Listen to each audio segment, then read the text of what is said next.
My fiancé said, "I promised I'd never talk to him again. Either trust me or leave." I replied, "I'm leaving." By dawn, I had canceled the caterer, boxed her dresses, and her sister was in my kitchen swearing Brooke only broke that promise because her ex was in trouble again. Original post: I'm Brent, 35. Brooke is 31. We were together a little over 3 years and engaged for 6 months. She had been living in my townhouse in Tampa for just under a year. Mortgage in my name, utilities in my name. Most of the furniture mine because I bought the place before I met her. I'm a senior accountant for a regional construction company. Brooke handled social media for a restaurant group. In the beginning, she was magnetic, funny, warm in public, quick to cry in private. I used to mistake that for depth. The first real problem in our relationship had a name: Tyler. Tyler was her ex from before me.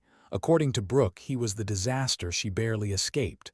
Drunk calls, money problems, endless apologies, then another crisis. I never pushed for details because I thought respect meant not digging through old damage. But Tyler kept circling back. Last summer, I found Brooke crying over her phone while Tyler sent message after message about how nobody understood him, and she was the only person who ever cared. I asked one clear question: "Do you want him in your life at all?" She said no immediately. Then she promised me something I didn't even ask for. "I promise I'm done with him. No calls, no texts, no meeting up, no helping him, nothing. I'm never doing this to us again." I believed her. For a while, things got quiet. We got engaged in October. Put down a $1,600 venue deposit for a place in St. Pete. Started a wedding account for the florist, photographer, and caterer. By spring, we had a little over $7,400 sitting there. It felt ordinary in a good way. Then small things stopped adding up. Brooke started taking her phone everywhere again. She flipped it face down at dinner. She said Tyler had popped up online somewhere and it annoyed her, but the way she said it sounded rehearsed. I didn't snoop. I didn't accuse. I just watched. The night it ended was a Thursday in April. We were supposed to finalize our caterer menu the next morning. I was in the downstairs office finishing reports when Brooke came in asking if I'd seen the blue venue folder. I said it was probably in the kitchen drawer. She went downstairs. A minute later, her phone lit up on the desk next to me. I wasn't reaching for it. It was face up and buzzing hard enough to slide across the wood. The preview showed one line: "Thanks for today. I meant what I said. I'd still choose you," from Tyler. I just stared at the screen. Brooke came back up, saw my face, saw the phone, and froze. I said, "How long?" She didn't answer, so I asked again. "How long have you been talking to him?" She exhaled like I was being difficult. "A few weeks." A few weeks turned into 6. First it was checking on him, then coffee because he was falling apart, then lunch because he lost his job. Then she admitted she had given him money, not from her personal account, from our wedding account. $1,800. I laughed once, not because it was funny, because sometimes your brain rejects the shape of betrayal before it can process it. I said, "You stole from our wedding fund to help the guy you promised you were done with." She said, "I was going to put it back." I asked when. She said, "Before you noticed." That line did more damage than the money. Then came the justifications. Tyler was in a dark place. Tyler had nobody. Tyler needed one person to believe in him. Every sentence was another excuse dressed up like compassion. I asked, "Did you meet him today?" "Yes." "Alone?" "Yes." "Did you lie every time you said traffic or work kept you late?" She said, "I didn't lie, I just didn't tell you everything." Then the mask slipped. She crossed her arms and said, "I promised I'd never talk to him again. Either trust me or leave." I remember how calm I got. I said, "I'm leaving." She thought I was bluffing. I stood up and said, "The wedding is over. You can move out by Saturday." Then came the scramble. "Brent, stop. Nothing happened. You're making this bigger than it is." I said, "You lied for 6 weeks and took $1,800 from our future. I don't need more explanation. I need you gone." She followed me from room to room while I pulled garment boxes from the hall closet and started folding her things. Then came the rotation. Anger, tears, accusations. Back to tears. So that's it. 3 years gone because I tried to help someone. I said no. 3 years ended because your promise meant nothing the second it cost you something. Around 10, she left for her friend Megan's apartment. Before she walked out, she said, "If you do this, don't expect me to save you when you regret it." I said, "Brooke, I won't." The second her taillights disappeared, I moved. I canceled the caterer meeting, emailed the venue, froze the florist payment, ordered new garage remotes, changed the front door code. I was still going to lose the $1,600 venue deposit and a $450 design retainer, but that felt cheaper than marrying someone who said trust me or leave after breaking the exact promise that kept me in the relationship. I also moved the remaining wedding funds into a holding account that required both signatures to release. At 12:14 a.m., Brooke texted me, "You are humiliating me over nothing." I replied once, "You did that yourself." Then I blocked her. The next morning, her sister Alyssa was pounding on my door before 8. I opened it with the chain still on. Alyssa started with, "Brooke says you're blowing up the wedding over coffee with an ex." I said no. I'm ending it because she lied for 6 weeks and took $1,800 from our wedding account for him. Alyssa's face changed immediately. I showed her the transfer screenshot because Brooke had labeled it T-car repair like I was stupid. Alyssa stared at the screen and said, "I didn't know about the money. I told her Brooke could pick up clothes Saturday while I was home." Alyssa nodded and left. That was the original post. I thought it might cool down after that. It didn't. Update 1 Saturday came.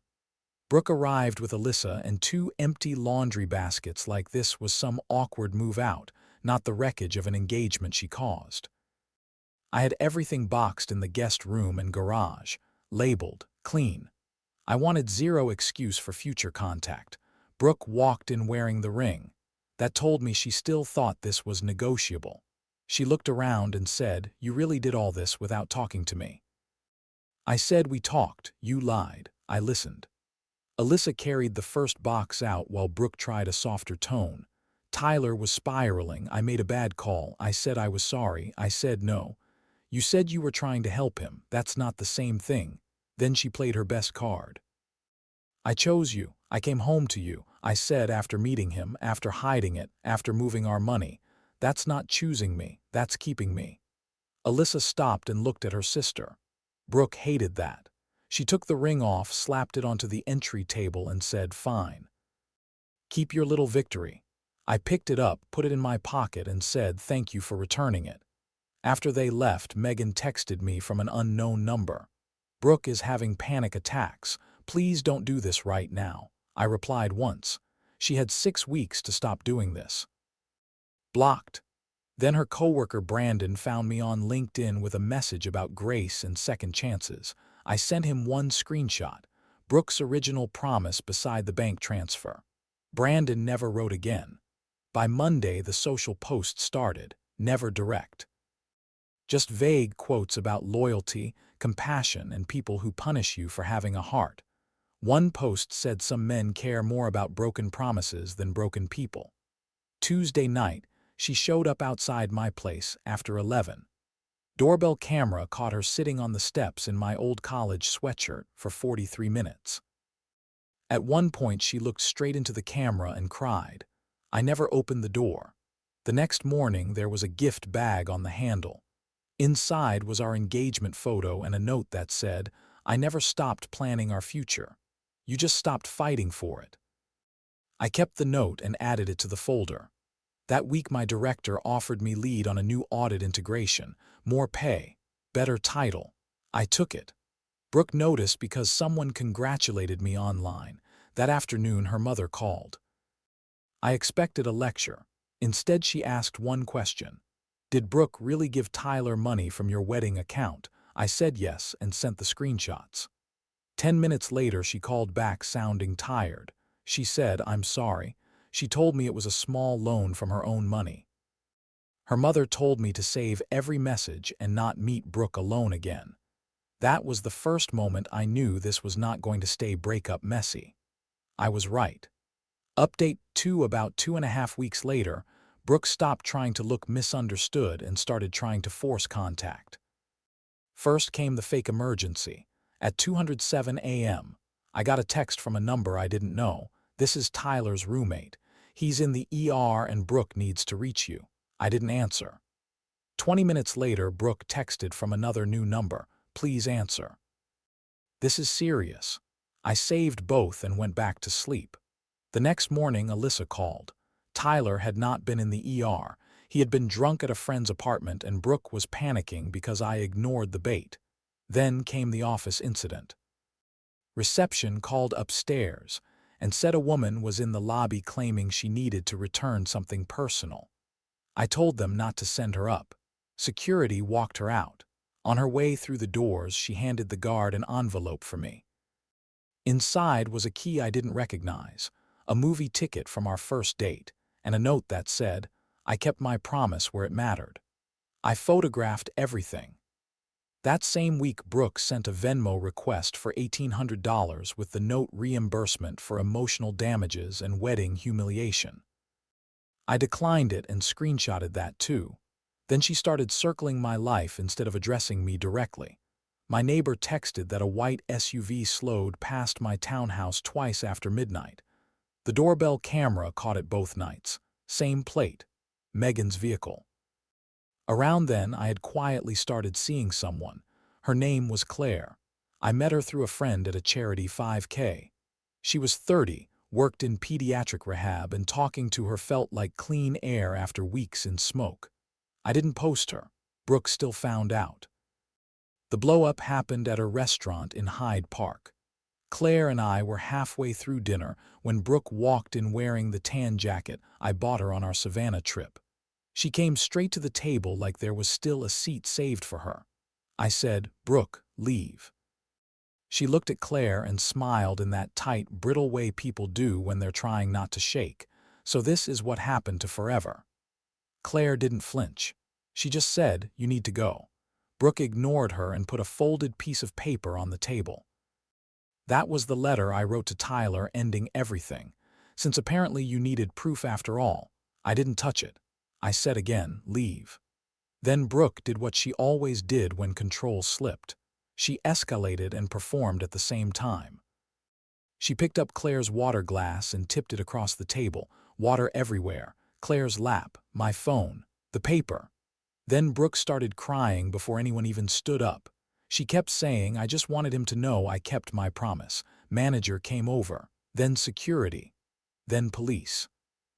I showed them the ER bait text, the office note, the late-night camera footage, the gift bag note, the Venmo request, the original screenshots, all of it.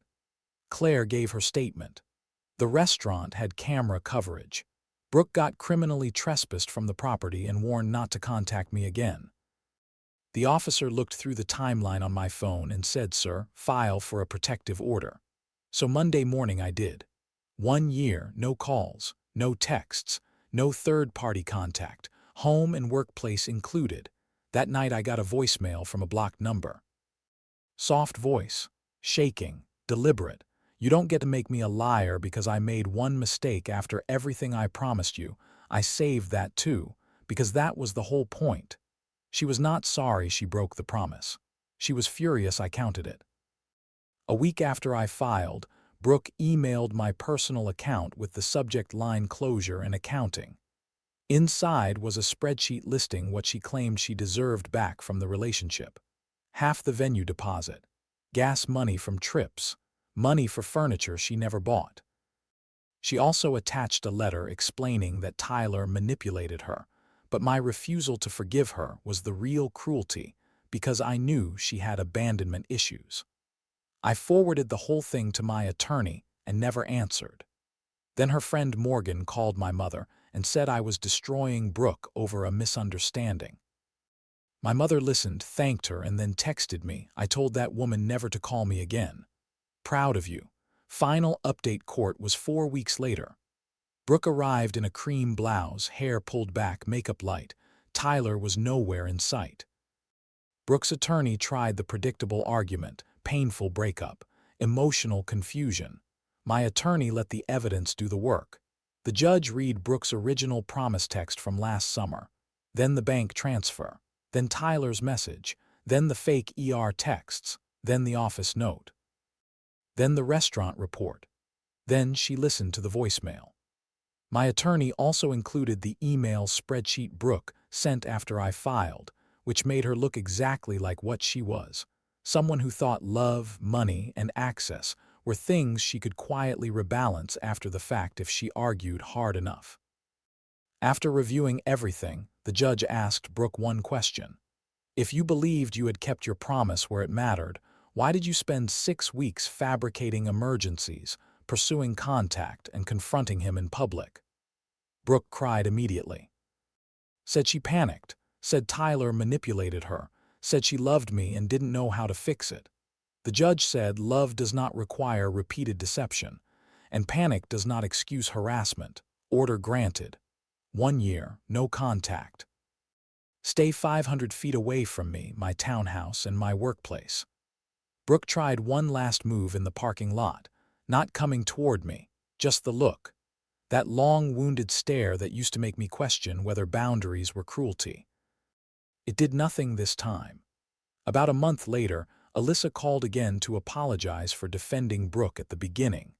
Brooke had lost her job after missing work and dragging personal drama into the office. Tyler disappeared the second Brooke stopped sending money. Her mother texted me once after the hearing. You were right to leave the first time she made you question a promise she had already broken. Because the relationship did not die the night Tyler's message lit up on Brooke's phone. It died the first time she decided my trust was something she could spend and then argue about later. As for me, life got a lot quieter. The audit integration went well. I got the promotion officially, along with a raise that more than covered the money I lost on the wedding. Claire and I kept seeing each other. Slowly, normally, no secret exes, no emergency performances, just peace. The townhouse feels lighter too. The wedding binders are gone. The spare closet is empty again. The joint account is closed. I sold the ring back through a jeweler in Sarasota and used some of the money to take my parents to the coast for a long weekend. Here's what I learned.